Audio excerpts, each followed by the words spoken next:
Someone told us, do you know that some of the Luos are somehow related to the Igbos? Someone told us that they are somehow related to the Igbos. We have Obina here. I'm so surprised there's a kiddie. There's a kiddie. And why I went for every book by Achebe was because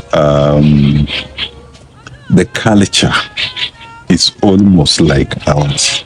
Well, that's the Igbo culture. The Igbo culture. And also, I could get names there that we could identify with, like Ojuku, which is also a name here. Ojuku is a name here? Yeah. Oh my God, you guys should come back to Nigeria. Ojuku is a name here. Oh, wow. If I can count you like this, a guy who died here, his name was Ojuku. Ojuku in Kenya. I think that one is what makes me sometimes lose in research about Igbos. Are they related or what?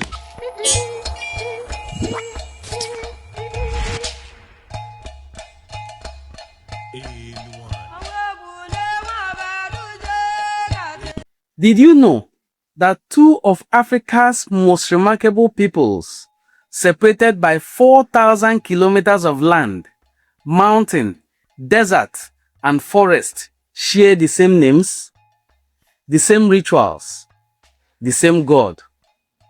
What if I told you that when a Luo mother in the hills of western Kenya names her son Okongo, she means exactly what an Igbo mother in Nigeria means when she names her son Okonkwo?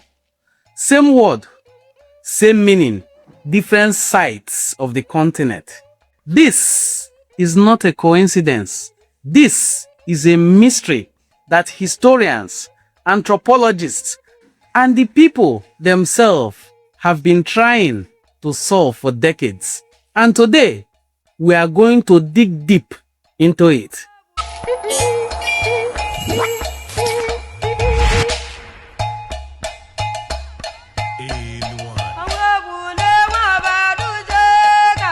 Let's begin with the basics. Who are the Luo? The Luo are a Nilotic people, one of East Africa's largest ethnic groups. You find them in Kenya, Uganda, Tanzania, South Sudan, Ethiopia, and Democratic Republic of Congo.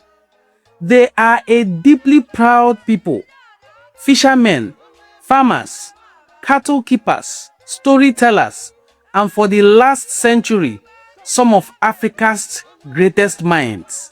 Barack Obama Sr., father of the former President of the United States, was Luo.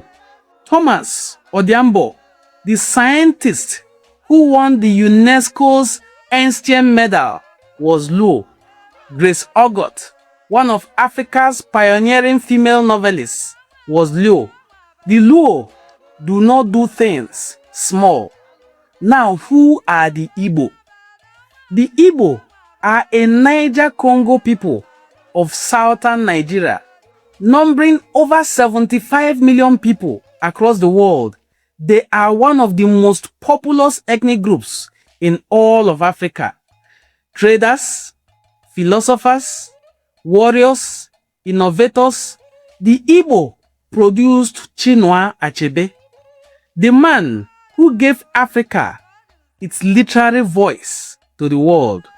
They produced Chimamanda Ngozi Adichie, Christopher Okibo, Ngozi Okonjo-Iweala, Tony Elumelu, Amade Elechi. The Igbo have always been a people of ambition, enterprise, and community. Now, here is what makes this story very extraordinary. These two people have almost nothing in common on paper.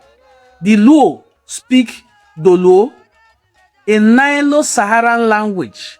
The Igbo speak Igbo language, a Niger-Congo language.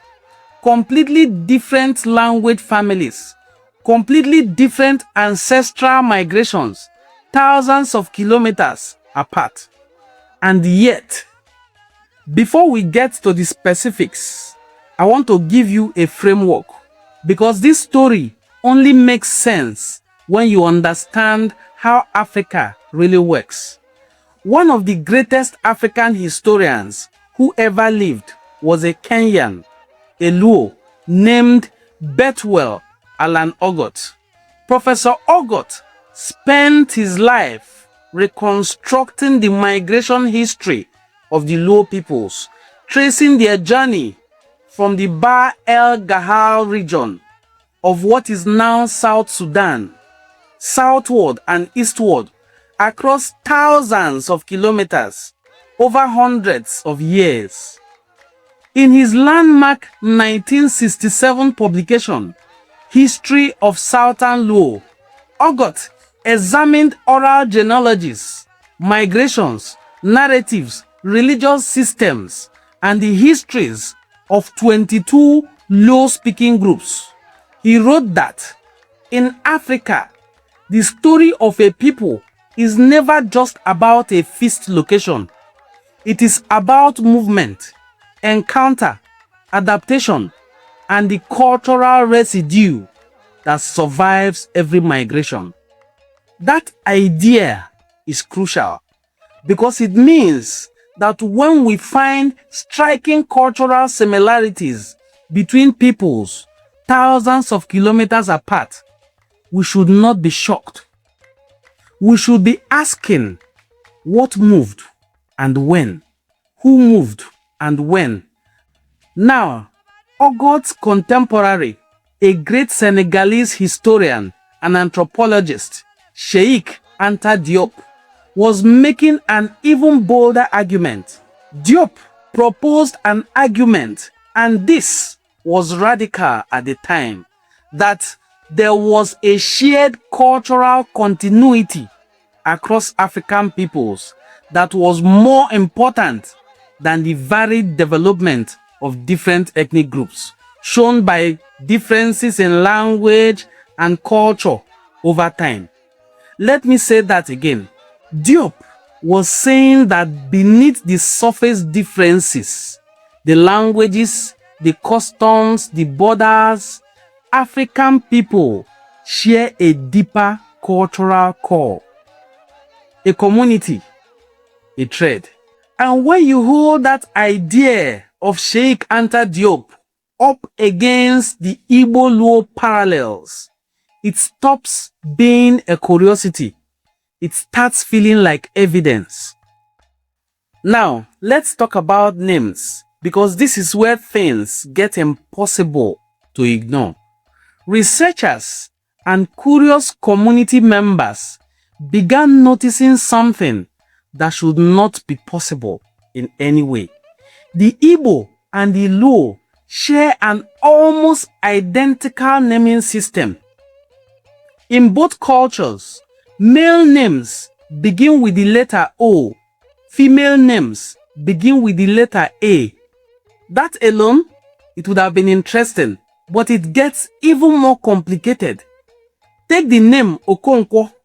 If you have read Chinua Achebe's Things Fall Apart, if you haven't, please do. You know that Okonkwo, the great warrior, the fierce, complex hero of Igbo literature. Now, go to Western Kenya, sit with a Luo elder and ask him about the name Okongo. He will tell you it means a person born during drinking, celebration, festive birth. Ask an Igbo elder what Okonkwo means. He will tell you almost the same thing. Same name, same meaning, different people, the same continent. But we are not done yet. The name Akomo or Okomo in Luo, it means child born during harvest season. In Igbo, exactly the same. It means a child born during harvest. Amadi is another common name in both communities. Anayo is shared by both communities. Ojuku is shared by both communities. Apala in Igbo, Apala in Luo. Different spellings, same sound, same meaning. And here is something the renowned historian, Professor Elizabeth Isichei, who wrote a history of the Igbo people in 1976, one of the most comprehensive studies of the Igbo people ever published, noted about the culture and applies directly here. Isichei documented that the Igbo people have a strong tradition of oral history passed down through generations, and that names in Igbo culture are not ornamental. They are biographical records. They carry the weight of time, season, circumstance, and prayer. When you discover that the Luo treat names in exactly the same way, with the same depth of meaning, you have to stop and ask, where does this shared philosophy of naming come from? Now let's talk about God. Before Christianity arrived in Africa, before Islam, before the missionaries drew the maps and named the rivers and told Africans who they were, the Luo had their own understanding of the divine. They believed in a supreme sun deity. They called his force Chieng, the sun, the source, the life giver. Chieng was not just a star in the sky. Chieng was the living pulse of existence. Now travel west all the way to Igbo land in Nigeria. The Igbo believe in a personal divine force, a spiritual identity that lived within every person.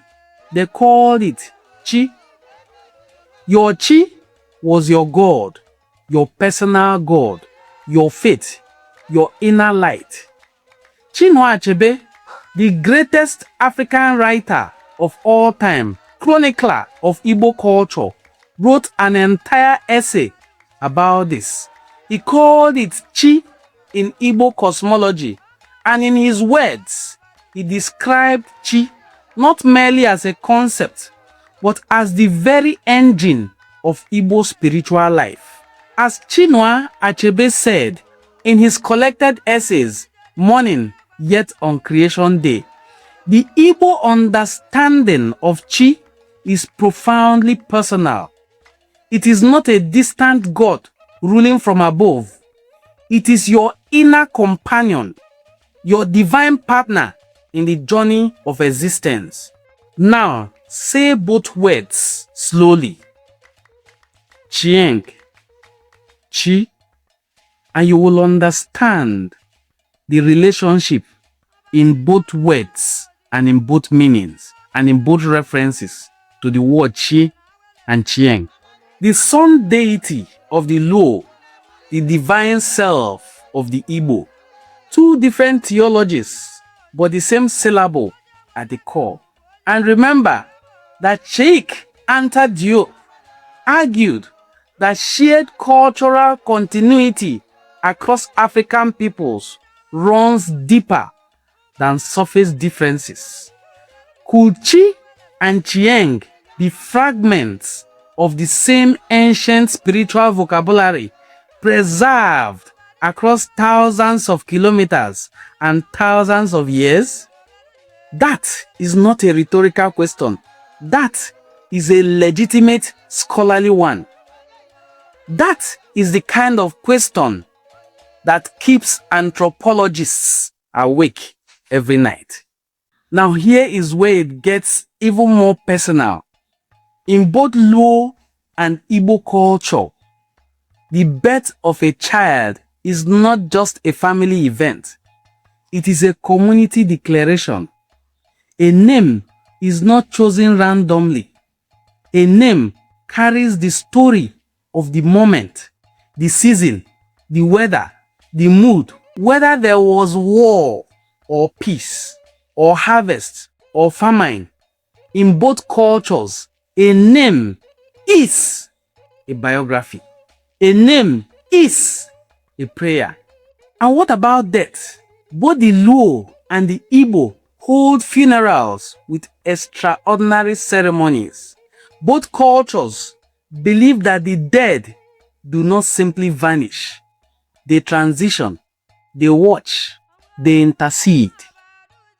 Ancestor reverence is not unique to Africa, but the way these two peoples honor their dead, the rituals, the songs, the periods of mourning, the role of elders in mediating between the living and the dead, these carry a remarkable family resemblance.